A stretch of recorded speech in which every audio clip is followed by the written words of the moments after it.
बाळकुम परिसरात आगरी कोळी बांधवांनी नारळी पौर्णिमेच्या औचित्याने पारंपरिक जल्लोषात दर्याराजाची भव्य मिरवणूक काढली।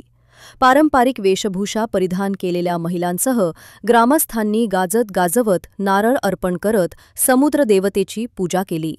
या सोहळ्यात ज्येष्ठ माजी नगरसेवक देवराम होई, माजी नगरसेवक संजय भोईर, माजी नगरसेविका उषा भोईर, भूषण भोईर, सपना भोईर यांच्यासह मोठ्या संख्येने ग्रामस्थ सहभागी झाले।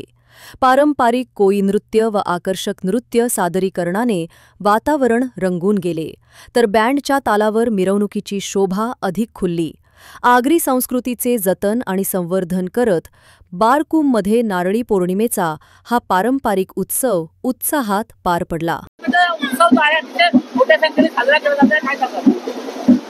आज आपण जो आगरी कोळ्यांचा आणि या संपूर्ण महाराष्ट्रामध्ये आगरी कोळ्यांचा जो सण त्या ठिकाणी नारळी पौर्णिमेचा सण, हा ज्या सणापासून बाकीचे सर्व सण त्या ठिकाणी चालू होतात।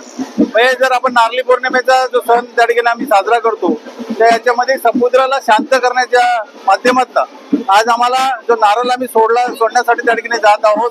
आणि त्या नारळ सोडल्यानंतर समुद्र एक प्रथा आहे की नारळ सोडल्यानंतर जे कोळी बांधव त्या ठिकाणी मच्छीमार आहेत, तर ते मच्छीमार समुद्रामध्ये त्या ठिकाणी जाण्याचा प्रयत्न त्या ठिकाणी करतात आणि ती मच्छीमार त्या ठिकाणी करण्याचा प्रयत्न करतात। आज आम्ही जो गेल्या अनेक वर्षापासून जो आगरी कोळ्यांचा जो सण नारळी पौर्णिमा जो सण आहे, तो साजरा आज आम्ही बाळकुम गावामध्ये गेल्या अनेक वर्षापासून जो साजरा त्या ठिकाणी उत्साह आम्ही साजरा करतो। आणि त्याच पद्धतीने आगरी समाजाची, आगरी कोळी समाजाची जी परंपरा आम्ही दाखवण्याचा जो प्रयत्न करतो। आज बघितलं असेल की सर्वच महिला भगिनी आमच्या अतिशय नटून थटून त्या ठिकाणी या कार्यक्रमामध्ये उपस्थित राहिलेले आहेत। आणि तो सण आमचा एक आगरी कोळ्यांचा सण आहे, तर ती परंपरा आम्ही आजपर्यंत चालू ठेवलेली आणि यापुढे तशीच त्या पद्धतीने परंपरा त्या ठिकाणी चालू ठेवणार आहोत।